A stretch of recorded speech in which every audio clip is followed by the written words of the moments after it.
नमस्कार, मैं हूं रहीतार और आप देख रहे हैं आरएल टीवी इंडिया। तो आज है 30 सितंबर और दिन है सोमवार। सुबह के 6 बज चुके हैं। समय हो चुका है न्यूज बुलेटिन का।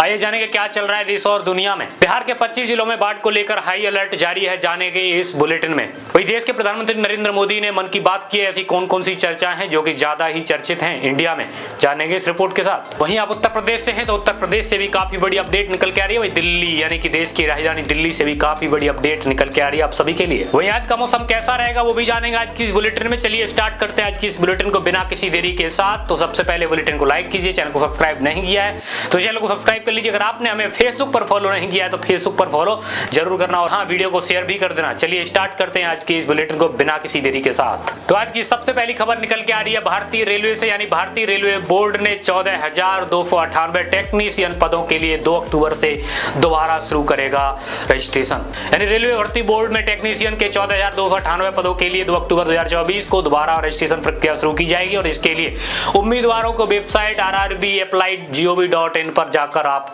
आवेदन कर सकते हैं। आधिकारिक नोटिस के अनुसार राष्ट्रीय प्रक्रिया 16 अक्टूबर को बंद हो जाएगी। उम्मीदवारों को एप्लीकेशन फॉर्म की करेक्शन करने के लिए 17 से 21 अक्टूबर 2024 तक का समय दिया जाएगा। वहीं अगली खबर आ रही विदेश मंत्री एस जयशंकर को लेकर उन्होंने यूएन में बयान देते हुए कहा कि पीओके खाली करे पाकिस्तान, अब हमारे बीच सिर्फ यही मुद्दा बाकी है। यानी विदेश मंत्री एस जयशंकर ने संयुक्त राष्ट्र महासभा के 79वें सत्र में पाकिस्तान के पीओके खाली करने को कहा है। पाकिस्तान से पीओके खाली करने को कहा है। उन्होंने कहा कि भारत और पाकिस्तान के बीच अब केवल एक ही मुद्दा बचा है जिसको सुलझाया जाना शेष है और पाकिस्तान अवैध रूप से कब्जाए गए भारतीय क्षेत्र पीओके को खाली करे और आतंकवाद से अपने पुराने नाते को छोड़ दे। वहीं आज की सबसे बड़ी खबर निकल गई दिल्ली से। दिल्ली में सीएम अतिश ने बयान देते हुए कहा कि दीपावली तक दिल्ली की सभी सड़कों को गड्ढा मुक्त कर दिया जाएगा। दिल्ली के मुख्यमंत्री अतिश ने रविवार को बताया कि हमने पीडब्ल्यू को अक्टूबर महीने में अपनी सभी 1400 किलोमीटर की सड़कों को रिपेयर करने का टारगेट दिया है। हमें उम्मीद है कि दीपावली तक सभी दिल्ली वालों को गड्ढा मुक्त सड़कें मिलेगी और उन्होंने कहा कि सोमवार सुबह 6 बजे से मैं और दिल्ली सरकार का पूरा कैबिनेट अधिकारियों के साथ सड़कों का निरीक्षण करेंगे। वही अगली खबर आ रही केंद्रीय स्वास्थ्य मंत्रालय से, यानी केंद्रीय स्वास्थ्य मंत्रालय ने निष्क्रिय इच्छा मृत्यु को लेकर जारी की नई गाइडलाइंस। यानी केंद्रीय स्वास्थ्य मंत्रालय ने निष्क्रिय इच्छा मृत्यु को लेकर यानी कि नई गाइडलाइंस जारी की है। दिशा निर्देशों का नया मौजूदा मसौदा जारी किया है जिसमें 4 शर्तें हैं। मरीज को या तो ब्रेन डेड घोषित किया जा चुका हो या मरीज की तरफ से लाइफ सपोर्ट जारी रखने को इनकार किया गया हो या फिर सुप्रीम कोर्ट के निर्देशानुसार लाइफ सपोर्ट हटाया जाए। कोई बहुत बड़ी खबर निकल के आ रही है बिहार से। बिहार के 13 जिलों में बाढ़ को लेकर जारी किया अलर्ट।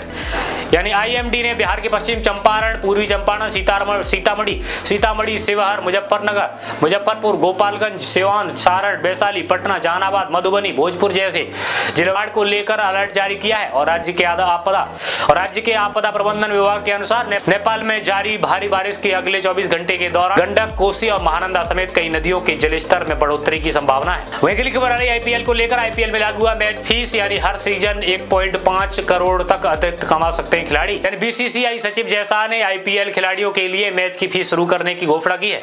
उन्होंने कहा आईपीएल के खिलाड़ियों को 7.5 लाख मैच मिलेंगे। खेलने वाले क्रिकेटर को कंस्ट्रक्शन राशि के अलावा 1.5 करोड़ रुपए मिलेंगे।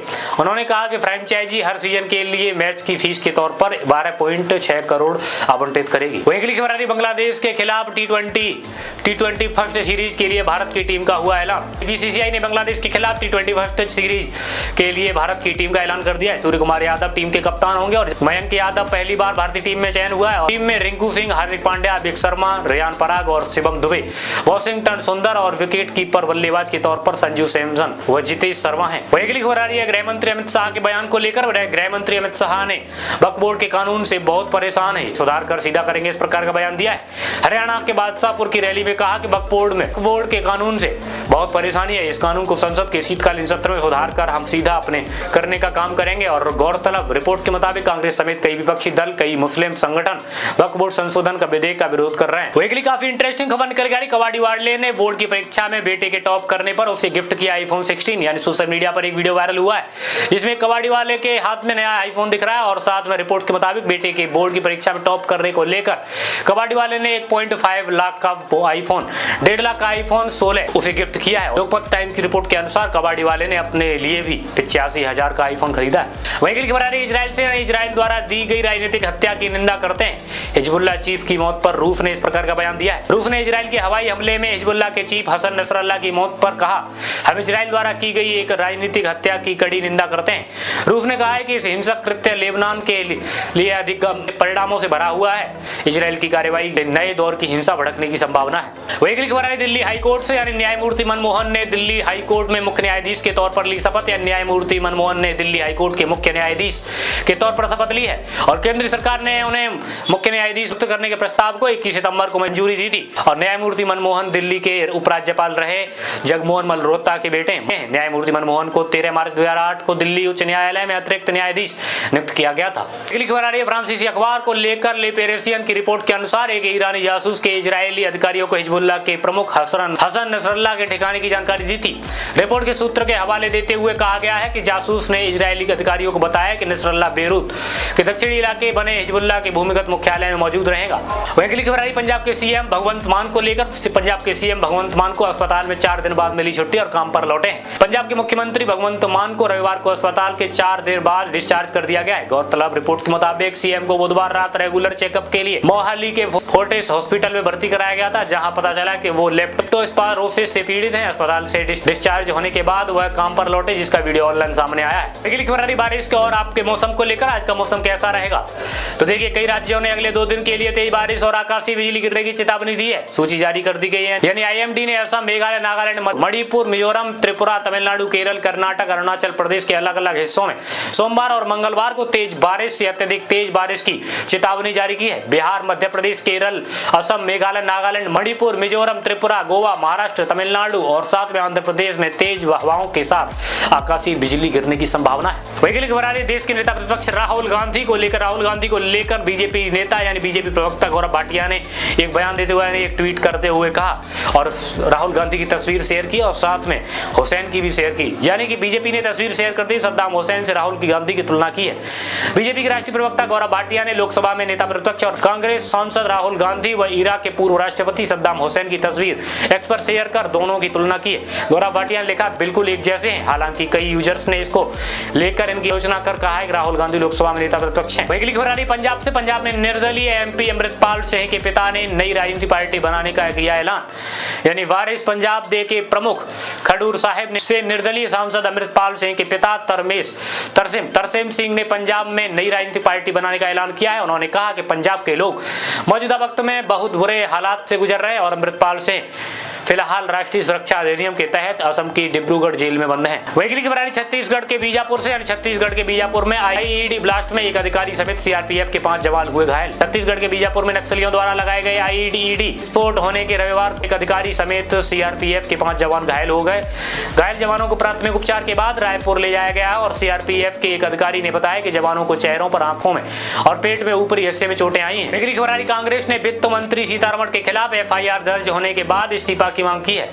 यानी बेंगलुरु कर्नाटक की एक अदालत के आदेश के बाद चुनावी बॉन्ड के जरिए जबरन वसूली के मामले में वित्त मंत्री निर्मला सीतारमण के खिलाफ एफआईआर दर्ज होने पर कांग्रेस नेता जयराम रमेश ने कहा कि उन्हें इस्तीफा दे देना चाहिए। उन्होंने कहा कि वित्त मंत्री खुद से ऐसा नहीं कर सकती। हम जानते हैं कि नंबर 1 और नंबर 2 कौन है। अगली खबर आ रही जर्मनी से। जर्मनी में बनाई गई चंद्रमा की सतह की नकल और अंतरिक्ष यात्री लेंगे ट्रेनिंग। यानी जर्मनी के कोलोन शहर के पास चंद्रमा की सतह की नकल बनाई गई है और जहां दुनिया भर के अंतरिक्ष यात्री भविष्य के चंद्रमा मिशन की ट्रेनिंग लेंगे और लूना एल9 फैसिलिटी का निर्माण यूरोपीय अंतरिक्ष एजेंसी और जर्मन यूरोस्पेस सेंटर द्वारा संयुक्त रूप से किया गया है और इसे बनाने में करीब 1 दशक का समय लगा है। अगली खबर आई उत्तर प्रदेश से। उत्तर प्रदेश के प्रयागराज में कुंभ को लेकर रेलवे ने 992 विशेष ट्रेनें चलाने का नई योजना बनाई है। रेलवे के अधिकारियों के मुताबिक रेलवे प्रयागराज में होने वाले कुंभ मेले के लिए 992 स्पेशल ट्रेनें चलाने की योजना बना रहा है। रिपोर्ट्स के मुताबिक स्पेशल ट्रेन चलाने के अलावा यात्रियों के लिए विभिन्न बुनियादी ढांचे और सुविधाओं के निर्माण उन्नयन के लिए 933 करोड़ की निर्धारित किए गए और कुंभ में 30 से 50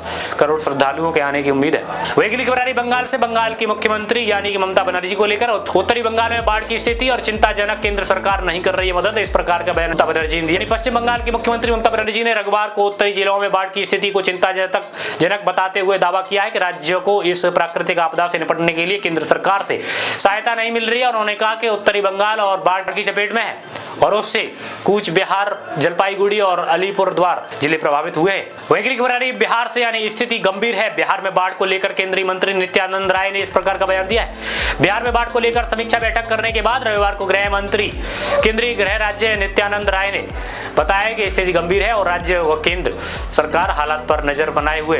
और उन्होंने कहा कि विभिन्न जिलों में एनडीआरएफ की 11 टीमें मुस्तैद हैं और बहिटा व वाराणसी में 3-3 टीमें और झारखंड में 2 टीमें रिजर्व हैं। अगली खबर आ रही है देश के रक्षा मंत्री राजनाथ सिंह को लेकर। राजनाथ सिंह ने बयान देते हुए पाकिस्तान के साथ दोस्ताना संबंध होने पर भारत उसे राहत पैकेज देता है। रक्षा मंत्री राजनाथ सिंह ने रविवार को जम्मू कश्मीर में एक रैली में कहा कि अगर पाकिस्तान भारत के साथ मैत्रीपूर्ण संबंध बनाए रखा होता तो भारत उसे अंतर्राष्ट्रीय मुद्रा कोष में से मांगे गए पैकेज से भी बड़ा राहत पैकेज देता। और उन्होंने कहा कि अपनी धरती पर आतंकवाद की फैक्ट्री चलाने के लिए दूसरों से देशों से धन मांगता है। अगली खबर आई लड्डू विवाद के बीच तिरुपति मंदिर में सीजीआई चंद्रचूड़ ने की पूजा और तस्वीरें आई सामने।